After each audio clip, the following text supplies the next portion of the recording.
말씀은 다 아시는 내용이시죠? 거의 다 아실 겁니다. 베드로가 예수님을 만나게 된 동기, 그리고 예수님을 따르게 된 동기, 예수님의 말씀에 따라 순종하였더니 많은 고기를 잡게 된 그런 이야기입니다. 우리가 신앙생활을 하면서 가장 요구되는 덕목, 신앙 덕목은 무엇일까요? 아마 믿음이 아닐까 생각이 됩니다. 성경에서 믿음은 굉장히 중요한 신앙 덕목입니다. 그래서 히브리서 11장에서는 아주 믿음이라는 것을 주제로 뚝 떼가지고 얘기할 정도로 그렇게 이야기하고 있습니다. 히브리서 11장은 제목이 믿음장이라는 그런 제목이 붙어 있고, 믿음의 용사들의 퍼레이드라고 할 수 있을 만큼 많은 믿음의 조상들의 이야기가 언급되어 있습니다. 그들은 믿음으로 놀라운 일들을 해내고 이 땅을 그렇게 살아갔습니다. 히브리서 11장 33절 이하에 보면 그들은 믿음으로 나라들을 이기기도 하며 의를 행하기도 하며 약속을 받기도 하며 사자들의 입을 막기도 하며 불의 세력을 멸하기도 하며 칼날을 피하기도 하며 연약한 가운데 강하게 되기도 하며 전쟁에 용감하게 되어 이방 사람들의 진을 물리치기도 하며 여자들은 자기의 죽은 자들을 부활로 받기도 하며 또 어떤 이들은 더 좋은 부활을 얻고자 하여 심한 고문을 받되 구차히 풀려나기를 원하지 아니하였다고 합니다. 이러한 사람들에 대해서 히브리서에서는 세상이 감당치 못하는 믿음, 세상이 감당치 못하는 사람들이라고 평가하고 있습니다. 2000년 교회의 역사는 과연 믿음의 역사라고 해도 좋을 만큼 믿음의 용사들이 교회를 이끌었고 그들의 신앙 업적을 이루었습니다. 믿음에 관해서 이야기하자고 하면 성경에 너무나 많은 그런 예들이 나와 있고 우리가 따라야 할 모범들이 있기 때문에 오늘 밤새도록 이야기해도 시간이 부족할 것입니다. 우리는 어떻게 믿음을 키울 수 있을까요? 히브리서 11장에 나오는 그 엄청난 믿음을 우리는 어떻게 소유할 수 있을까요? 또 오늘 우리가 읽은 이 본문의 베드로의 믿음의 비결은 무엇일까요? 오늘 본문에 보니까 주님께서 베드로의 배를 빌려 타셨습니다. 그리고 배 안에 있는 사람들에게 설교를 하셨습니다. 그리고 예수님께서 베드로를 보시니까 고기가 없는 거죠. 허탕을 쳤구나 하는 걸 아시고 베드로에게 깊은 데로 가서 그물을 내려 고기를 잡으라고 권면해 주셨습니다. 베드로가 자기의 생각과 경험을 모두 포기하고 목수의 아들이었던 예수님의 명령에 겸손히 순종하였더니 기적을 경험하게 된다는 것입니다. 밤이 새도록 수고를 했지만 잡은 것이 없었습니다. 그러나 믿음으로 순종했더니 하나님께서 엄청난 기적을 경험해 주시게 하셨고 엄청난 복을 받게 되었다는 이야기입니다. 그런데 이 베드로의 믿음에 대해서는 우리가 조금 더 생각해 보아야 될 부분이 있습니다. 베드로가 만약에 믿음으로 순종했다면 베드로는 무엇을 믿었던 것일까요? 믿음에는 반드시 그 구체적인 대상과 내용이 있다는 것을 우리가 알아야 됩니다. 믿음은 막무가내로 그냥 주여 믿습니다. 그게 믿음이 아니에요. 구체적인 대상이 있고 구체적인 믿음의 내용이 있다는 것입니다. 저는 오늘 이 본문을 읽으면서 베드로의 믿음에 대해서 조금 다른 각도로 한번 살펴보고자 합니다. 베드로가 믿음으로 순종했다고 하는데, 그래서 많은 고기를 잡았다고 하는데, 제가 보기에는 제가 본문을 묵상하다 보니까 베드로가 믿음으로 순종한 것 같지 않더라 하는 것입니다. 그래서 저는 제가 묵상한 내용을 우리 성도님들과 한번 나누어 보고자 합니다. 고기가 그렇게 많이 잡혔을 때 베드로가 첫 번째 보인 반응은 놀라움입니다. 당연히 그렇겠죠. 당연히 놀랐습니다. 오늘 본문 9절에도 그렇게 이야기하고 있습니다. 이는 자기와 및 함께 있는 모든 사람이 고기 잡힌 것으로 말미암아 놀랐다고 이야기합니다. 대단히 놀랐습니다. 자기도 놀랬고 같이 고기 잡는 배 안에 있던 모든 사람이 다 놀랐습니다. 안 놀란 사람이 하나도 없었다는 거죠. 여러분들은 어떤 때 놀라시나요? 어머나 깜짝이야. 세상에 이런 일이. 언제 그런 반응을 보이시나요? 기대하지 않았던 일들이 일어났을 때, 전혀 예상하지 않았던 일들이 일어나게 되면 놀라게 됩니다. 이러이러한 일들이 일어날 것이라고 했는데 안 일어나면 놀라고, 절대 그런 일은 없을 것이라고 예측했는데 그런 일이 일어나면 놀라는 거죠. 그러니까 우리의 예상을 깨는 어떤 상황이 발생하면 우리는 놀라게 됩니다. 베드로는 왜 놀랐을까요? 베드로도 똑같습니다. 전혀 예상하지 않았던 일들이 일어났기 때문에 놀란 것입니다. 만약에 고기가 많이 잡힐 것이라고 베드로가 예상을 했더라면 그렇게 놀랄 일이 없는 거죠. 갈릴리 바다에서 이 어부로 잔뼈가 굵은 이 베드로가 자기가 실패한 일을 고기라고는 한 번도 잡아본 적이 없는 이 목수의 아들이 시키는 대로 했더니 고기를 많이 잡았다는 겁니다. 이거는 보통 있을 수 없는 일입니다.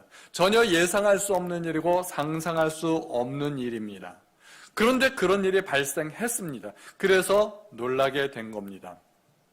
고기를 많이 잡은 것이 놀라운 일이고 만약에 예상할 수 없었던 일이라면 베드로는 애초부터 그런 일들이 일어나리라고 믿지 않았다는 말입니다. 다시 말해서 베드로는 예수님의 말씀에 순종해서 그물을 내리기는 했지만 믿음으로 그물을 내린 것이 아니라는 말입니다. 믿음으로 그물을 내렸더라면 그런 일들이 있으리라고 당연히 예상을 했겠죠. 예상했다면 놀라지 않았다는 겁니다. 그리고 또 두 번째로 믿음이 성숙하는 데는 시간이 많이 걸린다는 것을 우리가 생각해 봐야 됩니다. 우리의 믿음은, 지금 이 믿음은 어느 날 갑자기 생긴 걸까요? 그런 것이 아닙니다. 한 사람의 믿음이 성숙하는 데는 굉장히 오랜 시간이 걸립니다. 마가복음 4장 26절 27절에서 주님은 하나님의 나라에 대해 이렇게 말씀하셨습니다. 또 이르시되 하나님의 나라는 사람이 씨를 땅에 뿌림과 같으니 그가 밤낮 자고 깨고 하는 중에 씨가 나서 자라되 어떻게 그리 되는지를 알지 못하느니라. 하나님의 나라도 씨와 같지만 사실은 믿음도 씨와 같습니다. 주님은 믿음을 겨자씨에 비유하셨습니다. 자고 깨고 하는 중에 씨가 나서 자란다고 말씀하셨습니다. 자고 깨고 하는 중에, 밤낮 자고 깨고 하는 중에, 이게 무슨 말이에요? 시간이 그만큼 지나갔다는 얘기입니다. 여러 날이 지나니까 땅속에 심겨진 이 씨앗이 싹이 내고 줄기를 맺고 그리고 열매를 맺었다는 이야기입니다. 시간이 많이 지나야 한다는 이야기입니다. 예수님의 사역을 시작하면서 많은 소문이 퍼졌습니다. 선지자라 하기도 하고 더러는 엘리야라 하기도 하고 예수님에 관한 엄청난 소문이 퍼졌는데 베드로는 아직 예수님의 제자가 아니고 이 당시까지만 해도 일개 어부였습니다. 나중에 가서 예수님에 대한 신앙 고백을 합니다. 주는 그리스도시요 살아계신 하나님의 아들이십니다. 엄청난 신앙 고백을 했지만 그 신앙 고백을 하기까지는 많은 시간이 흘러야만 했다는 것입니다. 적어도 3년 반 정도 예수님을 따라간 이후에 예수님 십자가 사건을 바로 앞두고 베드로가 이런 고백을 하게 된다는 것입니다. 베드로는 아직 믿음으로 순종할 만큼의 그런 시간이 흐르지 않았다는 것입니다. 베드로가 예수님의 제자가 되기 이전 사건입니다. 그러므로 베드로가 그렇게 큰 믿음이 있었다고 보기 힘들다는 것입니다. 또 우리는 베드로의 성격도 살펴봐야 됩니다. 베드로가 어떤 성격인지 잘 아시죠? 말보다 행동이 앞서는 사람입니다. 베드로는 어떤 상황을 결코 신중하게 생각하거나 그 상황에 대해서 이렇게 토론하거나 이런 사람이 아닙니다. 말을 많이 하는 성격이 아닙니다. 말보다 행동이 먼저입니다. 예수님께서 나중에 제자들하고 동행하실 때 제자들이 먼저 배 타고 바다 위로 갔고 예수님이 나중에 물 위로 걸어서 오시는 사건이 있었습니다. 배 안에 제자들은 깜짝 놀랐습니다. 유령이다 하고서 유령소동이 벌어졌습니다. 예수님께서 제자들을 안돈시키셨습니다. 내니 두려워하지 말라. 그때 이 성급한 베드로가 또 나섭니다. 만일 주시어든 나로 명하여 물 위를 걸어오게 하소서. 그 상황에서 지금 물 위를 한번 걸어보고 싶었던 모양입니다. 주님은 딱 한마디 하셨습니다. 오라. 그랬더니 베드로가 바로 배에서 뛰어내려서 물 위를 걷게 됩니다. 오라 하시는 그 주님의 말씀에 베드로는 두 번도 생각하지 않습니다. 전혀 망설임이 없었습니다. 바로 물 위로 뛰어내려서 물 위를 걸었던 것입니다. 나중에 예수님께서 잡히시던 밤에도 이 성질 급한 베드로는 그 순간을 참지 못해서 얼른 칼을 빼어서 대제사장의 귀를 잘라버리는 그런 성급한 행동도 보였습니다. 베드로는 좀 생각이 없는 것 같아요. 나중에 예수님 부활하신 후에도 베드로하고 제자들이 다시 고기 잡으러 가지 않았습니까? 그때 예수님께서 육지에서 불 피워놓고 제자들을 기다리셨습니다. 너희들에게 고기가 있느냐? 그리고 주님께서 그물을 배 오른편에 던지라 하고 말씀하셨습니다. 그때 제자 중에 한 사람이 예수님의 목소리를 알아들었습니다. 주님이시다! 그런데 그 말 듣고 베드로가 어떻게 했는지 아세요? 바로 물속으로 풍덩. 아니, 배 타고 가면 되잖아요. 그 순간을 못 기다려서 베드로는 물속으로 풍덩 빠져가지고 헤엄쳐가지고 육지까지 갔던 겁니다. 이 베드로가 성질이 얼마나 급한지 몰라요. 말을 많이 하는 성격도 아니고 생각하는 성격도 아닙니다. 일단 행동하고서 보는 것이 베드로의 성격입니다. 그런데 오늘 본문에 보니까 말이 많아요. 밤이 새도록 수고하였으되 어쩌고 저쩌고 이러쿵저러쿵 말이 많습니다. 이건 뭘 의미할까요? 하고 싶지 않다는 거예요. 마음이 내키지 않는다는 거예요. 보통 베드로의 성격은 행동이 앞서는 건데 이 순간은 말이 많은데 말이 많은 건 정말 내키지 않는다는 겁니다. 그 말뜻은 이런 거죠. 내가 이미 해볼 만큼 해보았는데 뭘 더 해보겠습니까? 헛수고입니다. 라는 의미를 내포하고 있는 겁니다. 그러면 그물을 내리지 말아야죠. 그런데도 베드로는 그물을 내렸습니다. 왜 그랬을까요?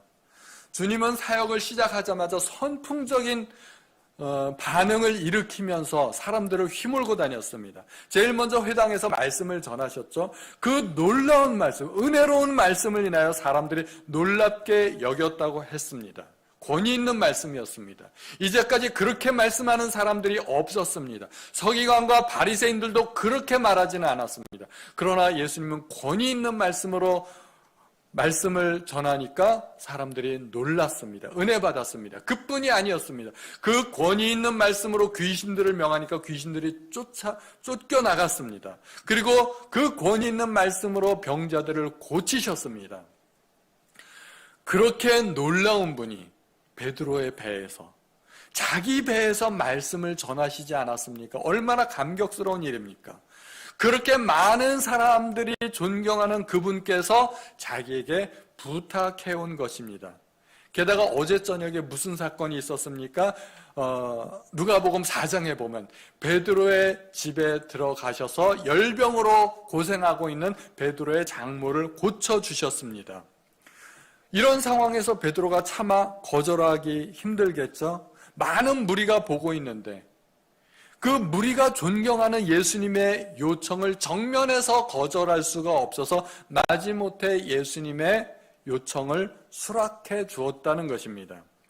베드로가 그렇게 밤이 맞도록 어쩌고 저쩌고 궁시렁궁시렁 하더니 끝에 한마디 하죠. 말씀에 의지하여 내가 그물을 내리겠나이다. 그 말은 또 무슨 말일까요? 나도 해볼 만큼 다 해봤지만 그래도 예수님께서 그렇게까지 말씀하신다면 한번 그물을 내려보기는 하겠습니다. 이게 저의 해석입니다. 믿음으로 그물을 내리겠다는 말이 아닙니다. 기대는 안 되지만 그래도 내가 한번 해보겠다는 말입니다. 주님께서 그렇게까지 말씀하신다면, 예수님이 말씀하시니까 제가 한번 내려보기는 하겠는데 너무 기대는 하지 마세요. 이런 의미가 내포되어 있는 것 아니겠습니까? 또 가만히 살펴보면 예수님에 대한 베드로의 태도가 고기 잡기 전과 후가 확연하게 달라진 것을 알 수가 있습니다. 고기를 다 잡고 나서 8절에 뭐라고 이야기합니까? 주여, 주여 나를 떠나소서. 주님이라고 고백했습니다. 처음에는 뭐라고 불렀는지 아세요? 5절에 선생님, 선생님 제가 이미 밤새도록 다 해봤습니다. 이 말이 5절에 나옵니다. 베드로는 처음에 예수님을 랍비로 인정했다는 것입니다. 랍비, 유대인들의 선생이죠. 지도자입니다. 지금도 유대인들은 랍비를 대단히 존경합니다. 덕망 있는 사람이 랍비가 됩니다. 그래서 사람들 간에 시비가 있었을 때 또는 자기가 고민하고 해결하기 어려운 문제를 만나면 그들은 지금도 랍비를 찾아간다고 합니다. 그리고 랍비가 인생의 조언자로서 상담을 해줍니다. 그러면 랍비가 가르쳐준 그대로 따라서 한다고 합니다.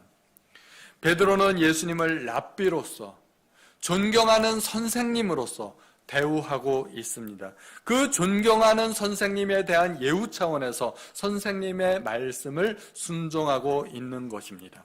그런데 뜻밖의 결과가 나왔던 것입니다.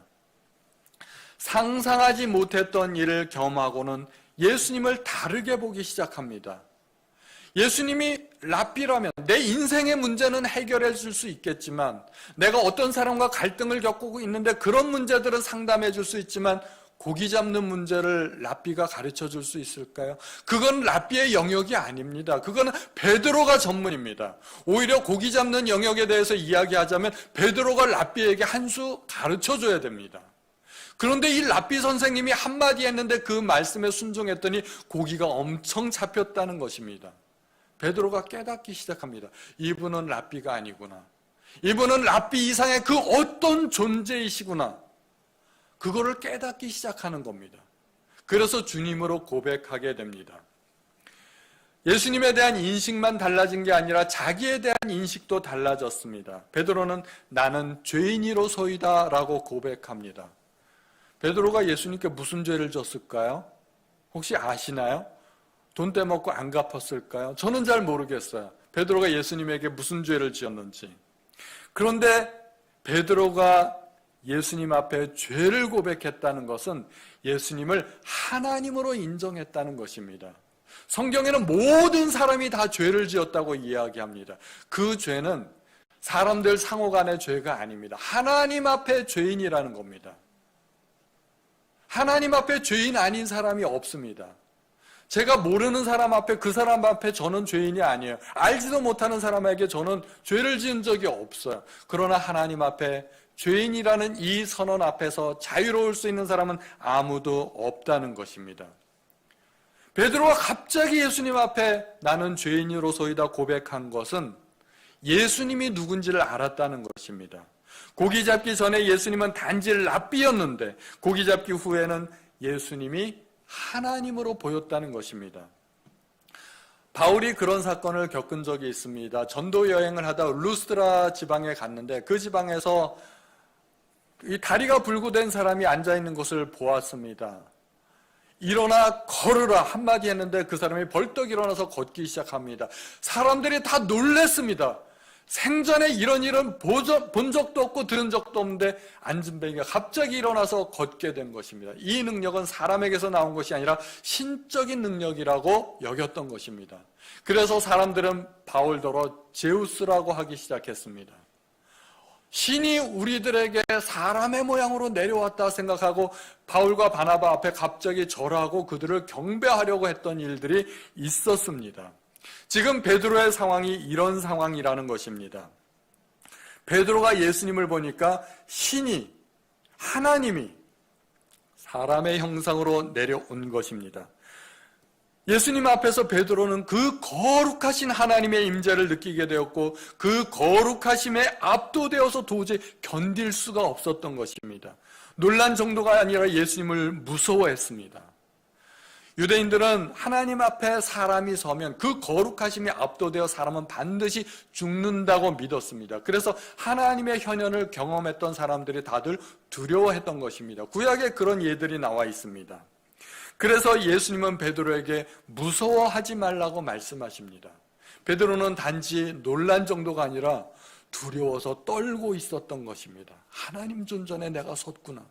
내가 죽을지도 모르겠다. 그런 생각을 하는 겁니다. 자기 자신에 대한 인식도 달라졌습니다.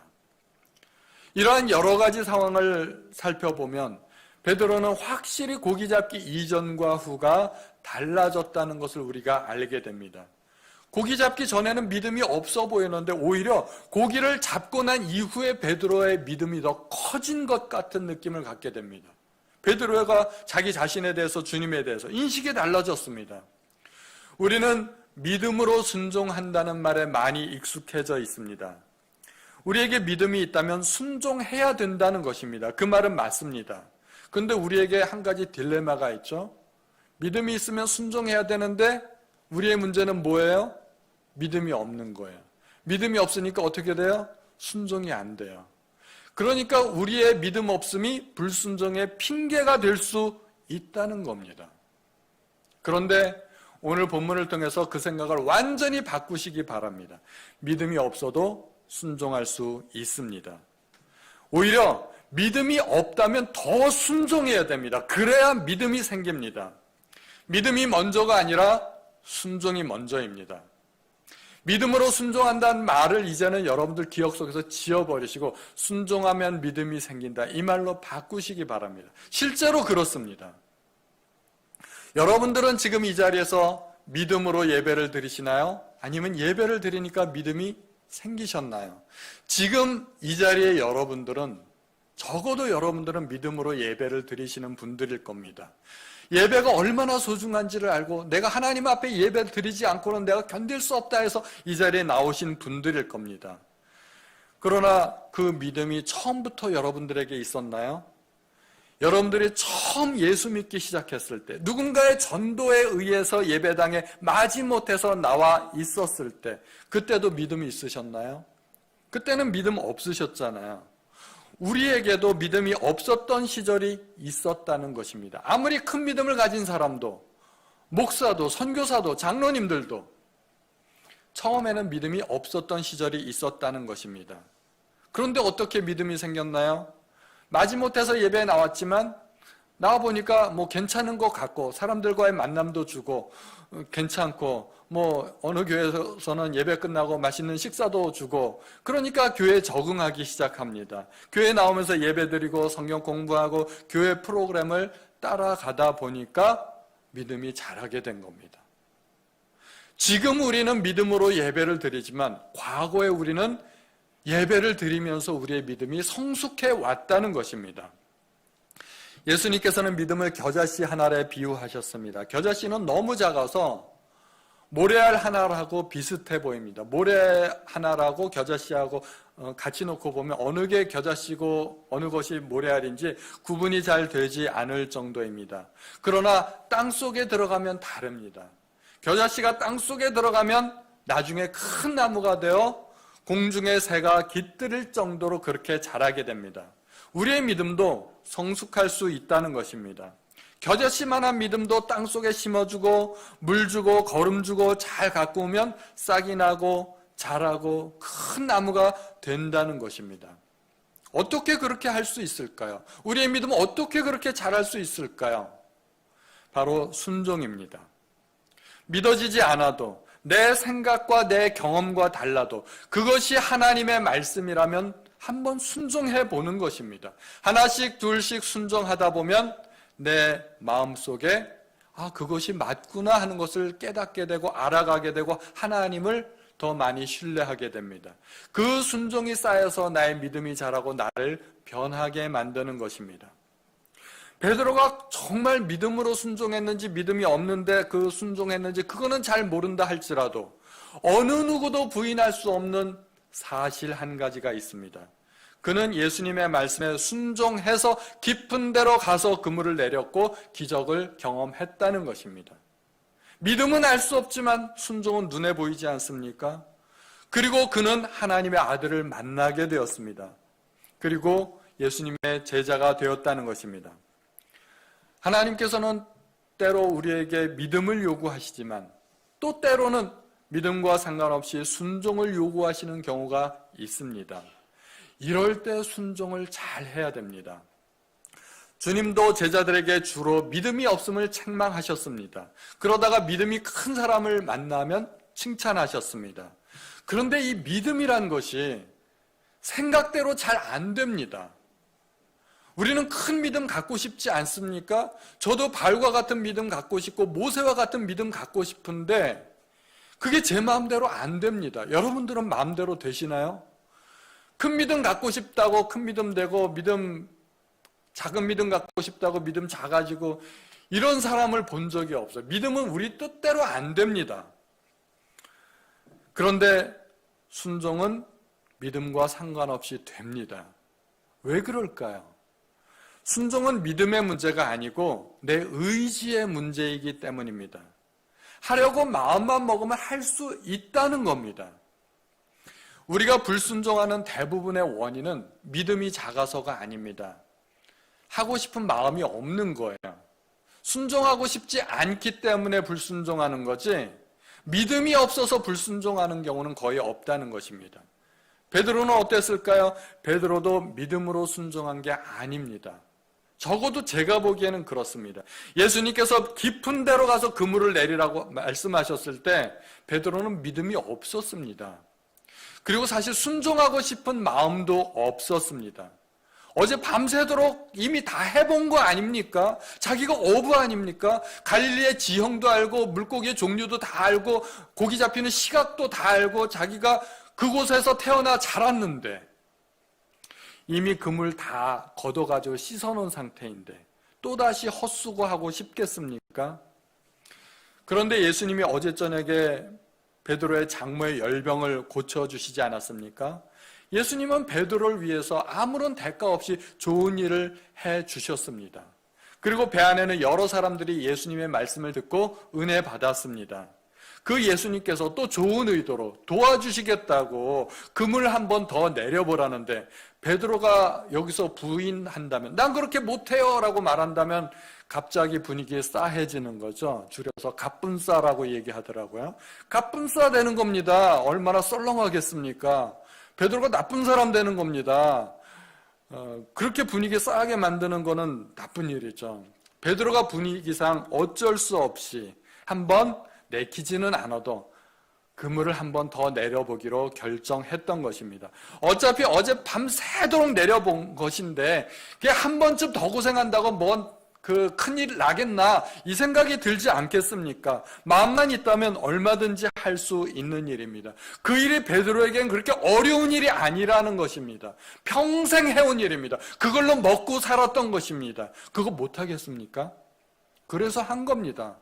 내가 지금까지 자라면서 이 일하고서 먹고 살았는데 한 번 더 하는 것이 나에겐 큰 수고가 아니다. 그렇게 생각하고 순종했습니다. 그런데 결과는 베드로가 예측할 수 없었던 일이 일어난 겁니다. 믿음으로 순종하면 가장 좋습니다.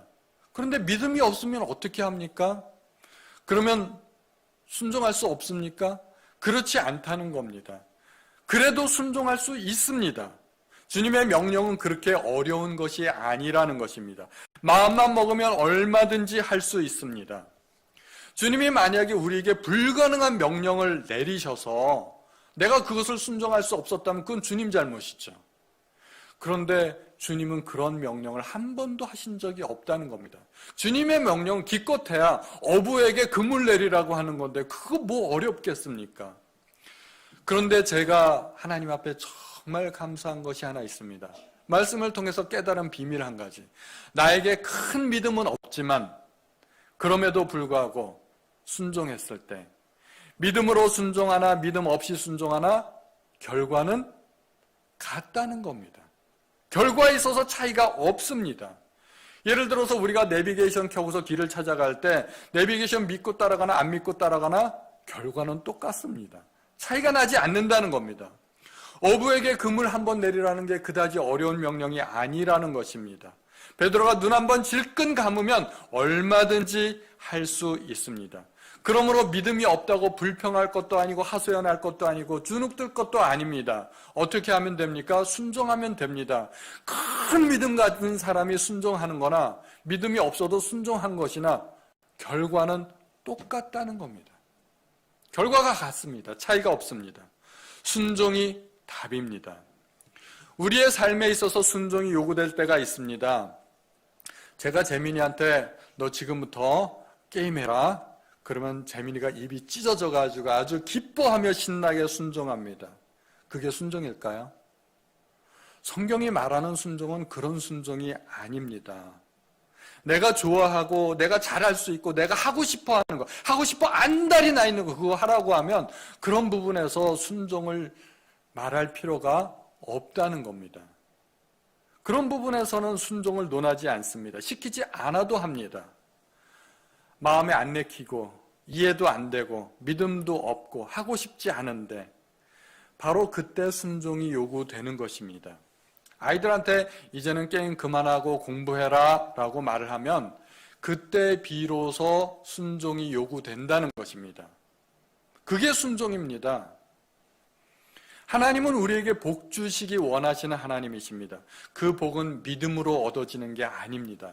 순종해야 복 받는 것입니다. 하나님께서는 그 길을 알려주셨습니다. 이렇게 가면은 목적지에 도착하는데 그 결과는 복이야. 믿든 안 믿든 그 길로 가면 복 받는다는 것입니다. 신명기 28장에 나오는 그 엄청난 복은 믿음으로 받는 것이 아니라 순종으로 받는 복입니다. 요즘은 내비게이션이 발달해서 모르는 길 찾아가기가 얼마나 쉽습니까? 내비게이션을 믿든지 안 믿든지 따라가면 목적지에 도착합니다. 순종이 바로 그와 같다는 것입니다. 믿고 순종하면 좋겠지만 안 믿고 순종해도 목적지에 갈 수 있다는 것입니다. 내비게이션 따라가는 건 믿음과 아무 상관이 없고 순종이 바로 그와 같다는 것입니다.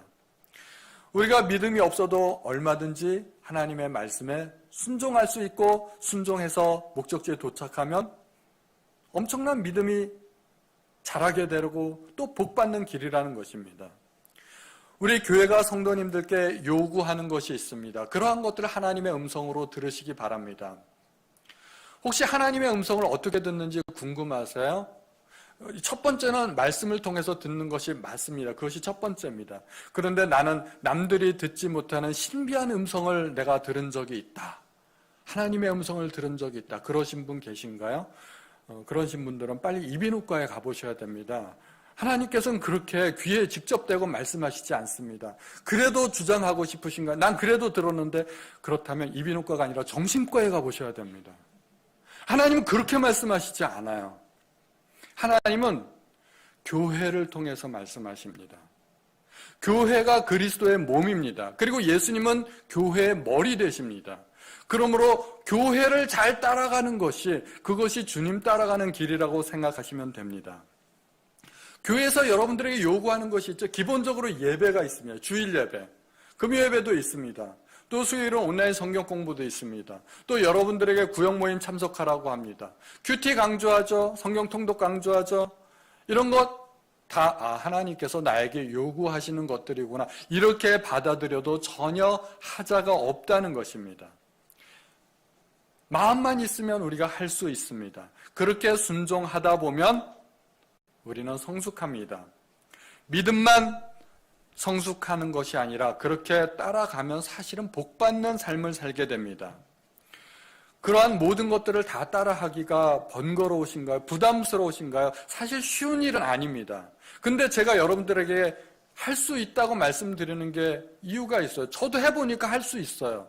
저도 해보니까 되더라는 겁니다. 저도 시간이 남아서 하는 건 아닙니다. 저도 성도님들 못지않게 일합니다. 저도 일주일에 6일간 출근하고 그 중에 하루는 야근도 합니다. 토요일은 끝나고 나서 바로 교회로 옵니다. 교회로 와서 주일 말씀 준비합니다. 저녁 늦게까지 준비하고 주일은 또 새벽 5시, 6시에 교회에 나와서 예배당 준비하고 또 그렇게 준비합니다. 예배 준비합니다. 주일은 예배 마치고 나면 교육자들끼리 간단하게 식사도 하고 또 모여서 여러 가지 회의를 합니다. 이 상황에서 우리는 어떻게 해야 되는가, 우리가 성도님들을 어떻게 이끌어야 되는가. 또 그거 회의 끝나고 나면 교육자들끼리 자체적으로 세미나도 합니다. 책 가지고. 자체적으로 세미나하면 거의 저녁 때가 됩니다. 저는 이렇게 주말을 보내다 보면 저는 주말에 제 시간은 거의 없습니다. 그래도 제가 할 거는 다 하지 않습니까? 수요일날 온라인 성경 공부하고 금요일날 직접 와서 예배도 드리고 또 날마다 큐티하고 통독도 따라서 합니다. 대면 예배가 허용이 될 때는 저는 날마다 새벽 예배 와서 새벽 예배도 드렸습니다. 제가 그런 일들을 어떻게 할까요? 저는 그런 일들이 좋아서 할까요? 아니면 믿음이 커서 할까요? 저는 선택의 여지가 없어요. 그냥 마땅히 제가 해야 될 일이라고 당연하게 그렇게 생각이 되는 겁니다. 이걸 내가 해야지, 이걸 안 하면 어떡해. 저는 마땅히 해야 될 일이라고 생각하고 저는 내가 이걸 할까 말까 고민해 본 적도 없습니다. 그런데 하려고 마음먹으니까 어떻게 해요? 다 되더라는 겁니다. 하나님께서 능력도 허락해 주셨습니다. 하다 보니까 제가 다 할 수 있게 됩니다. 그리고 믿음도 자랍니다. 제 믿음이요, 1년 전 믿음과 지금의 믿음이 틀리고 5년 전, 10년 전과 저의 믿음이 다릅니다. 여러분들 보시기에도 제가 좀 그런 것 같지 않으세요? 작년보다 좀 잘한 것 같지 않으세요? 네, 아님 말고. 저도 믿음이 자랍니다. 우리의 성도님들의 믿음도 잘할 수 있습니다. 그리고 잘하셔야 됩니다. 그 자리에 머물러 있으시면 안 됩니다. 알고는 있지만 실천이 잘 되지 않는 부분들이 있으시죠? 그런 부분들에서 순종이 요구됩니다. 나는 믿음이 없어서, 아니요, 천만에요. 믿음 없어도 순종할 수 있습니다. 그리고 믿음이 없을 때 더 순종해야 됩니다. 오늘 이 시간부터 순종의 결단을 하시기 바랍니다. 엄청난 거 결단하지 마세요. 올해는 내가 성경 통독을 10번을 하겠다, 20번을 하겠다. 그런 결심하면은 안 됩니다. 할 수 있는 것부터, 이건 내가 할 수 있었는데 안 했네, 내가 게을러서 못했네, 이런 것들 있잖아요. 그런 것부터 순종하고 따라오시기 바랍니다. 한 가지씩만 결단하시고 따라오시면 올 연말에 올 한 해도 내가 부쩍 성장했구나 하는 것을 아마 느끼실 수 있을 것입니다. 베드로가 예수님의 명령에 3번 순종했습니다. 처음에 그 배를 좀 띄웠으면 좋겠다, 내가 네 배에서 설교를 한번 했으면 좋겠다, 이거죠. 2번째, 깊은 데로 가서 그물을 내려라. 3번째, 나를 따라오너라. 예수님께서 단계적으로 요청하셨죠. 결국은 베드로가 어떻게 됐나요? 예수님의 제자가 됐습니다. 예수님을 위해서 자기의 목숨도 바칠 수 있는 사람이 됐습니다. 단계적으로 순종하시면 됩니다. 여러분들에게 큰 믿음이, 그리고 큰 복이 또 기다리고 있을 줄로 믿습니다.